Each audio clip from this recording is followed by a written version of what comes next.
Det er virkelig lang tid siden, jeg filmer til YouTube. Men det vil jeg faktisk ikke starte den her video med, fordi det er jo ikke fordi, jeg har postet så meget på YouTube før, så det behøver jeg ikke. I'm back.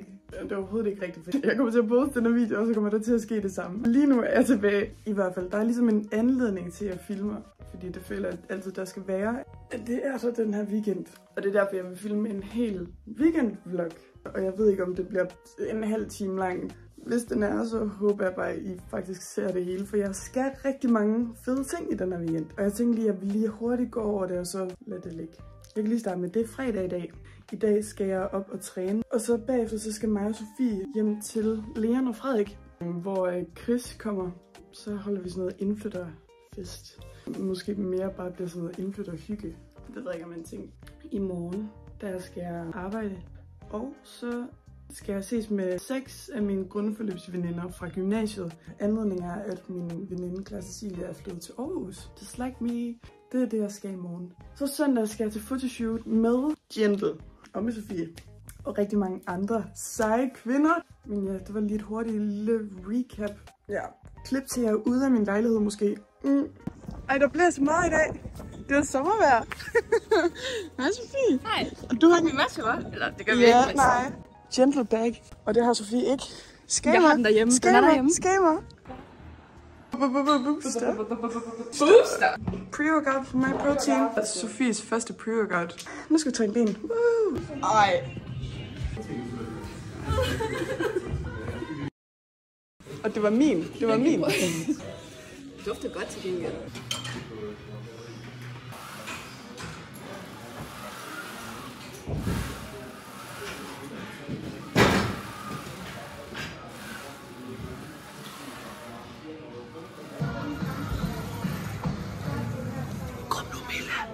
Det vi ser her, det er Danmarks stærkeste kvinde med Danmarks kommende største YouTube-kanal overhovedet, okay? Så husk, like, subscribe, kommenter, og får videoen 1000 likes, så laver vi en giveaway.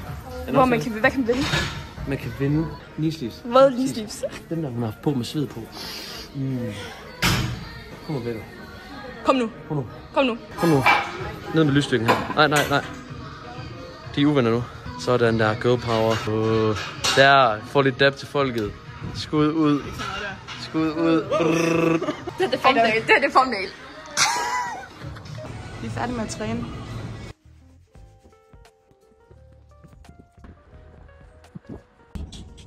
Nå, bare det.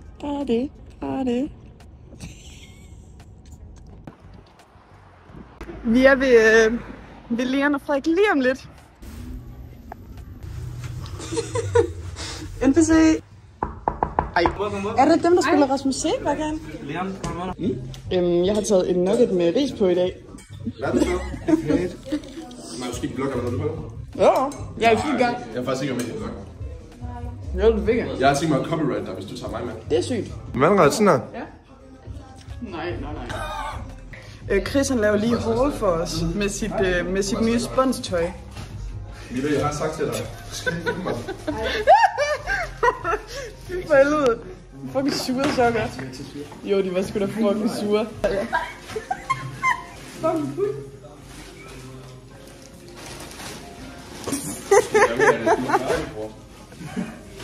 Du er færdig, bror. Det skal være formelt. Du må ikke komme ud nu, sikkert. Må lige få den her. Ja, prøv lige. Nej, gør den ordentligt. Jeg er faktisk en dårlig. Det er sådan lidt. Nu gør jeg det. Nu gør jeg det.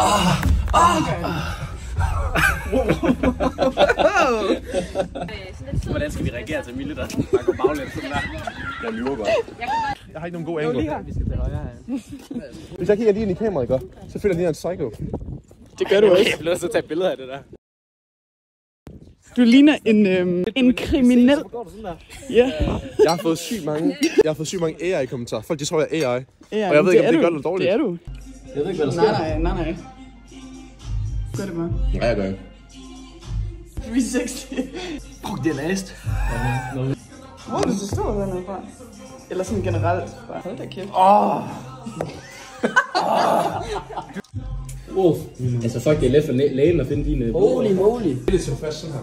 Ordentligt greb rigtig fedt op. Ej, det kan jeg ikke finde ud af. Du er 15, helt drunk, lad en kunne vågen ind i mængden. Hvad de har det er shorts, Det er sjældent, at jeg har apps. Chris, lad nu være. Du dækker for det gode. Du dækker for det gode. Der er en lille smule tips i vloggen. Altså, så er der faktisk serveret lige her. Skal du sidde herovre? Hvis du siger, du ikke vil være med i vloggen, så går du sådan der. Vi har en kontakt med ham. Jo, jeg tænker. Ser det sejt ud, Frederik? Chris gør, du ser måske lidt rød ud. Ej, lad nu være! Hvordan ser hun rød? Fuck, hvor du syg. Det der var bedre end sidste vlog. Det var også lort. Ja, wow. Men det var dig, der gjorde lort. Det er jo en lortelej. Tortilla challenge. Og spytte på ham.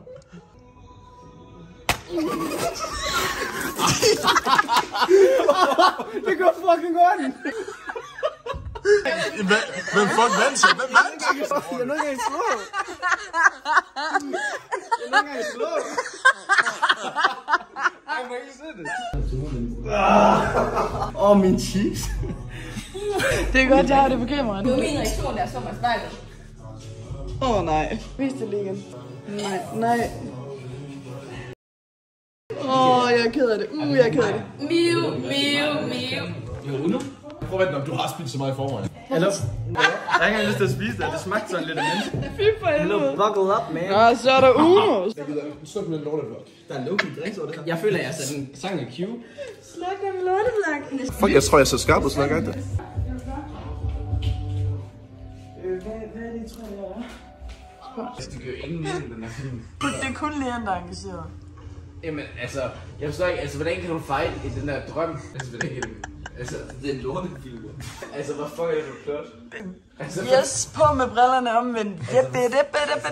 jeg forstår det ikke helt. Det ligner, vi er til sleepover lige nu. Det er vi slet ikke. Vi tager hjem om sådan 10 minutter. Low-key the majority. Det er sådan en sketchy type. Jeg græder over ham der. Jeg prøver rent faktisk at høre ham synge. Chris, han har bestemt, at vi skal hjem nu. Han vil gerne i byen i Aalborg. Hvad fuck foregår der? Det her det er Christoffer Skør, som han bare lige giver væk. Prøv at stop den der blog der. Den er bare ikke så fed. Jeg vil bare lige vise jer, at jeg har fået 2 kasser Monster med hjem. Fantastisk. 2 kasser hvide Monster. Leon og Frederik købte dem til mig i Tyskland, så det er rigtig sødt af dem. Og så har jeg endelig fået dem med hjem. En lille hurtig opdatering på butikken her, inden jeg åbner, først om 2 minutter. Så har jeg lavet elektrolytter, så jeg lige kan få styr på balancen i kroppen. Skål. Det er måske bare dem, jeg har, men de smager rigtig dårligt. Nå, klokken er 10 nu. So the boutique is open. Som I nok kan se, så har jeg gjort mig klar til at tage hjem til Clara Cecilie og være sammen med mine grundforløbsveninder. Grunden til, at jeg ser så crazy ud lige nu, det er faktisk fordi, at vi skal i byen, og jeg gider ikke for det første til make-up med. Jeg gider ikke tage andet tøj med. Så derfor, hvis jeg kommer lidt overdressed, så kan jeg ikke gøre noget ved det. Så er det ikke min skyld. Så må man have lidt selvironi i livet, og det har jeg heldigvis masser af. Jeg skal være der 6:30, og så skal vi spise noget mad. Jeg ved sgu ikke lige, hvor meget jeg får vlogget, fordi jeg synes, det er sådan lidt random bare at stikke kamera i deres ansigter, og så var sådan, hey, vær lige med på min vlog. Det kunne jeg sagtens i går, men i dag, det skulle noget lidt andet. Der var lige en hurtig lille update. Men kan man ikke lige gøre sådan her? Okay, det er mere hyggeligt. Så er der den. Ej, det er fandme lækkert. Det er din. Ja, det er meget nøje. Altså, jeg vil gerne være ærlig at sige, at den ødelægger lidt, som det er. Den ødelægger faktisk ikke aesthetics. Jeg vil lige tage en to. Ja, du må gerne. Hvad synes du? Ikke helt godt. Nej, okay, super.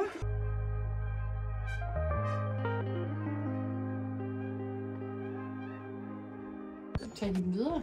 Nej, jeg holder det bare. Jeg synes ikke. Mille!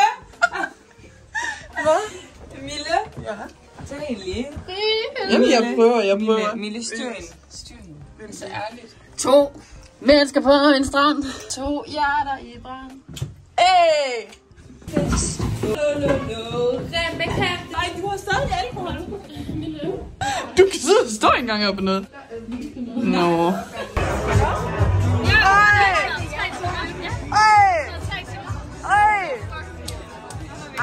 Lækkert.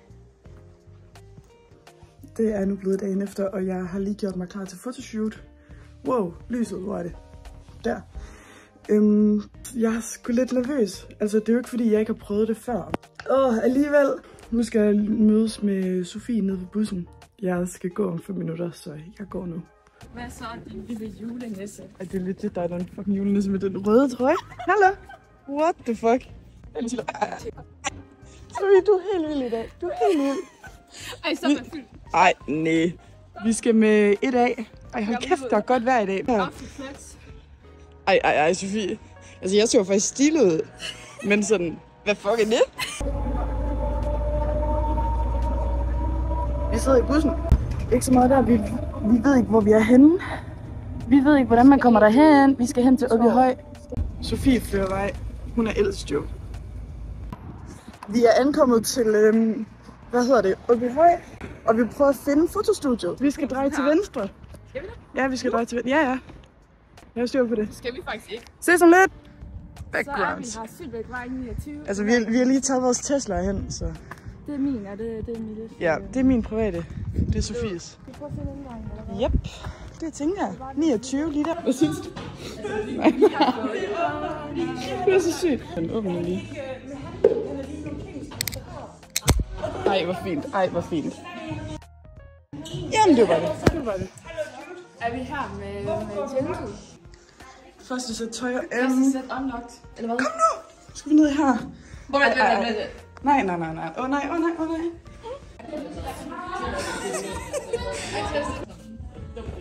Nej. Jeg skal lige prøve. Jeg kunne ikke være. Wow! Kan man se os i det lille spejl her? Kan man godt se det her? Ja. Ja. Hey. Stealer the show, der. Studiet.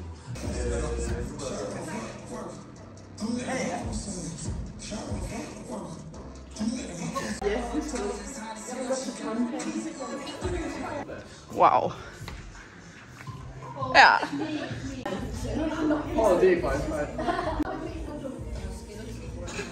Nå, så kommer I der. I er klar nu? Altså, vi har jo alle sammen været igennem, så det er faktisk jer nu. Nu skal vi stå sådan der selv. Det skal vi ikke. Nej. Så er Mille ved at få taget billeder. Jeg står her og hyper hende op, som jeg gør.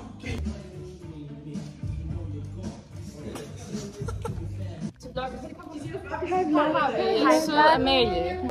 Du er også så Hele vejen fra København. Hele vejen fra København. Ja. Der var lidt langt. Men det er helt der. Og vi er Ja. Og godt langt fotoshoot. Ja, hold op, er det godt. Cut! Ja, det er godt, tror jeg. Klokken, så er det mig og Milles tur til at få et billede sammen. Finally. Shit, the floor. Nej, undskyld, var det dig, der filmede? Nej, er der nogen, der filmer? Det er Mille, der filmer. Undskyld, Mille. Kan du se, der er en NPC, der står lige der.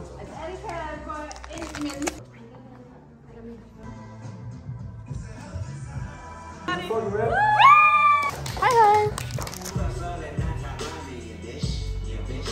Du ser ikke sejl, Sofie. Det er et problem. Jeg ser sejl, men det kan du ikke. Mavepuster. Ej, hvor var det vildt. Ej, det ligner jo... Nej, eller hvad?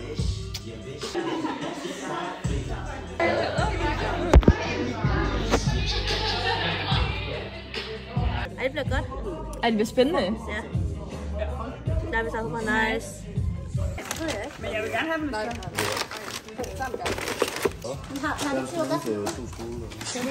Vi er færdige til shoot, og vi er på vej hjem. Vi skal lige cutte det der andet ud. Ja, slap af. Jeg har vundet en McFlurry, så vi skal hen og have en Flo har vundet en senere. McFlurry. Det var virkelig, Søde virkelig, piger, godt selskab. virkelig hyggeligt, virkelig søde God piger. snacks. I skal glæde jer til billederne, for vi ser ret godt ud, tror jeg. Sofie skal lige levere en pakke til McDonald's. Nummer 10. Ja, jeg fik ikke. Som vi sagde, så endte vi her på McDonald's, fordi Sofie havde en gratis McFlurry. Og så endte vi med at dele 2. Ja. Ej, jeg er så slidt ud. Ja, det gør du. Det gør jeg også. Lang dag. Virkelig lang weekend. Ja, lang dag. Lang, god weekend. God weekend. Ja. Jeg vil faktisk gerne stoppe vloggen her. For der sker ikke mere i den her weekend. Klokken er 10 om søndagen. Så er det faktisk 9, men same. Nå, jeg har prøvet. Næsten samme. Jeg har prøvet. Vi ses vloggen. Tak fordi I har set med. Det betyder rigtig meget for mig. Vi ses.